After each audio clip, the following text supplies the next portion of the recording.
Que o Brasil e o mundo todo estão realmente uma bagunça, disso não se pode duvidar.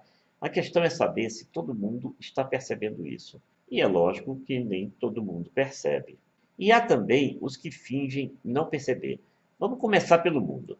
A tragédia dos refugiados é uma prova de que a Europa começa a viver uma crise de esgotamento que se tornou indisfarçável. O que fazer com essa multidão incalculável de pessoas que perambulam pelo mundo sem ter o que comer, o que vestir, o que beber, onde morar? Receber essas pessoas? Matar todos eles? Partir para um novo genocídio? Paralelamente a isso, países ricos começam a se ver diante de perspectivas de crise econômica que ameaçam um estado de bem-estar social que eles consideravam irreversível. Tudo parece um claro sintoma de receitas erradas, que, mais cedo ou mais tarde, acabam gerando consequências extremamente danosas, por mais que parecessem acertadas. A China tomou o lugar da antiga União Soviética como adversária dos Estados Unidos no protagonismo da nova Guerra Fria, que pode esquentar.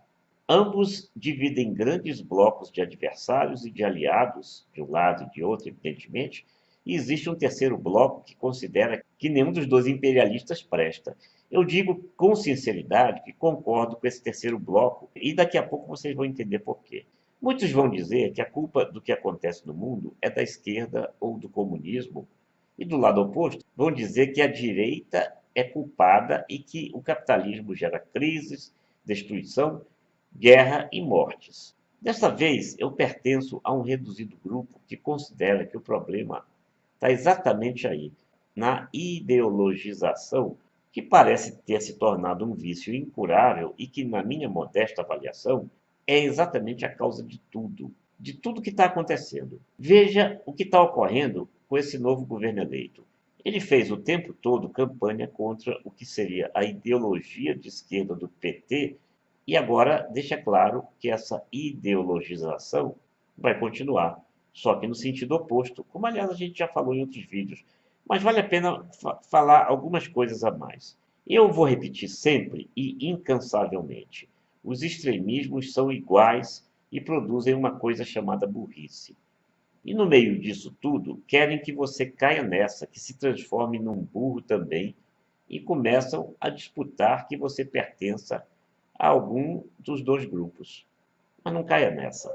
Quem assistiu ao meu vídeo anterior sobre a nova legislação europeia, que pretende acabar com a internet, certamente sabe que todo youtuber que tem cérebro é contra essa lei. E a prova de que a ideologização emburrece as pessoas está no fato de que alguns desses youtubers que se definem de direita começam a dizer que a culpa dessa legislação é da esquerda, atacando mesmo quem já se mostrou também contrário a essa legislação europeia. Ou seja, a ideologização provoca burrice a ponto de a pessoa discordar até de quem concorda com ela. Essa mesma ideologização foi a marca da disputa presidencial que resultou na vitória de um candidato que não tem nada de estadista e cuja equipe já começa a se engalfinhar na briga pelo poder ou para ver quem tem mais poder. E quando surge alguma denúncia de corrupção, os envolvidos usam como truque a velha ladainha de que é culpa da esquerda, do PT e dos comunistas, embora essas denúncias estejam sendo apuradas no mesmo âmbito, no mesmo cenário em que foram apuradas as denúncias contra o PT, cuja maior liderança está na cadeia. O presidente eleito está se mostrando vacilante e já teve que refazer escolhas, tentar amenizar declarações e apaziguar ânimos exaltados. E até o seu vice, general Mourão, já andou deixando claro que não é bem assim, referindo-se a algumas coisas que o presidente eleito andou dizendo sobre temas como Petrobras, comércio com a China e a transferência da embaixada brasileira para Jerusalém. A pior face da ideologização está em impor parâmetros predominantemente ideológicos, claro, em questões da maior seriedade, como o atendimento médico da população que reside em lugares remotos, que têm sido constantemente rejeitados como local de atuação, por expressiva parcela dos filhinhos de papai oriundos das faculdades de medicina. Ora, tudo bem, se os médicos cubanos não servem, embora eles atuassem em localidades onde os médicos brasileiros jamais puseram os pés, então que se respeite a vida das pessoas e que se resolva o problema sem ideologismos. Sem ideologismos irresponsáveis, é bom que se diga. Além de estar a bilhões de quilômetros do perfil de um verdadeiro estadista, o presidente eleito se mostra um autêntico ignorante em relação à questão indígena, por exemplo, comparando essas populações a algo como animais nos zoológicos que precisariam, na visão dele, serem integrados à sociedade. Aliás, nada espantoso para alguém que demonstra tanto desprezo pela cultura de um modo geral, algo, cultura, que efetivamente ele não tem. Os poucos índios que ainda sobrevivem, depois de inúmeros massacres, querem apenas preservar sua cultura e seu habitat natural, um direito legítimo deles. Eles já foram consultados para saberem se vão querer mudar para as cidades? Se você não é nem um pouquinho tendencioso nessa questão, me responda honestamente. Você que vive na cidade, com todos os prós e contras de viver na cidade, mas que gosta de viver em sociedade, aceitaria viver num habitat diferente do seu? Aceitaria ser transferido para uma aldeia indígena e passar lá o resto da vida? E por que você poderia então querer isso para os índios, em sentido oposto?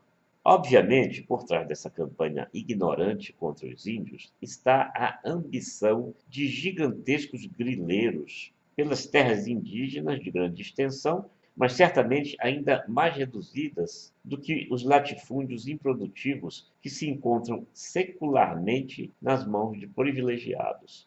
Se a intenção fosse a de realmente adaptar o índio à sociedade dita civilizada, que exterminou cruelmente índios em várias partes do mundo, a tarefa seria a de fazer uma profunda reformulação na FUNAI para detectar tudo o que pudesse ser feito a fim de cumprir essa missão, em vez de jogar o órgão a escanteio como se fosse um inútil incurável sem solução. Eu prefiro não mencionar nomes dessa equipe de governo desconjuntada, especialmente quando existe quem dê menos importância à educação e acredite que é a religião que vai salvar o país. E foi exatamente esse ridículo duelo que fez com que uma das poucas chances de o novo governo atacar com seriedade um dos problemas mais sérios do país, que é a educação, fosse desperdiçada quando o presidente eleito, justamente em decorrência da pressão da bancada evangélica mais retrógrada que se possa imaginar, acabou desistindo do nome do qualificado professor Mozart Neves, substituindo o professor Mozart por um nome que vomita ideologia retrógrada comparável à da bancada que defendeu a substituição. Nada surpreendente também para um governo que ostenta uma ministra que se opõe ao aborto, mas ao mesmo tempo combate a educação sexual nas escolas. Ora, na verdade, até a terminologia é equivocada na discussão desse tema. Os anti-abortistas confundem ser contra o aborto com ser contra a descriminalização do aborto. Ser contra o aborto é uma posição que possivelmente é sustentada por um número imenso de pessoas. Mas a questão reside em oferecer alternativas que precisamente viabilizem que o aborto se torne desnecessário ou evitável. E isso passa pela educação sexual e pela conscientização dos casais quanto a métodos contraceptivos, condizentes, portanto, com a chamada maternidade responsável. Manter o aborto como crime faz-se manter no país um terrível cenário representado pelo grande número de grávidas pobres ou paupérrimas que acabam recorrendo a verdadeiros açougueiros em procedimentos clandestinos que tantas vezes resultam em morte, tanto do filho como da mãe, enquanto as classes altas recorrem a profissionais altamente qualificados que, evidentemente, mantenham absoluto sigilo a peso de ouro. E qual a alternativa que se oferece para combater esse triste cenário? Nenhuma, ou algo que vai exatamente em direção contrária à temática da maternidade responsável, quando setores religiosos e também altamente retrógrados se opõem, por exemplo, terminantemente à distribuição gratuita de preservativos. Olha, há muito tempo não se fala em Stanislau Ponte Preta e provavelmente as novas gerações nunca ouviram falar no nome dele. Mas nunca se viu solo tão fértil para a produção do cenário que ele batizou de FEBEAPA, Festival de Besteira que assola o país. Mas eu vou parando por aqui para não deixar o vídeo muito longo. Existem ainda inúmeras situações que eu poderia citar para ilustrar o festival de besteiras da dita nova equipe, que se diz diferente de tudo. Evito prosseguir também e aviso: não estou torcendo contra. Todo brasileiro deve torcer para que o governo eleito, independentemente de sua preferência, alcance êxito, torne o país melhor, bem como a vida dos seus cidadãos. Mas a diretriz marcadamente ideológica que se anunciou descartar, mas que se reafirma e se fortalece a cada instante, aliada ao besterol reinante que rivaliza até com os piores momentos da sempre ironizada Dilma Rousseff, diminui e às vezes até aniquila qualquer resquício de otimismo patriótico. E fique atento e atenta, porque, apesar de tudo, apesar de todas as falhas de uma imprensa em grande parte pouco afeita ao modelo desejável de jornalismo investigativo, que dá ênfase ao jornalismo declaratório, você ao menos pode ouvir vozes diversificadas que esquentam o debate da internet. Mas até isso querem lhe roubar. Começou na comunidade europeia, como já alertamos, e está perigoso, né? Mais uma vez, lançamos um apelo, portanto, pela mobilização de modo a impedir que legislações destruidoras da liberdade de informação sejam aprovadas e adotadas no Brasil. Se você é um verdadeiro patriota, integre-se a esta luta.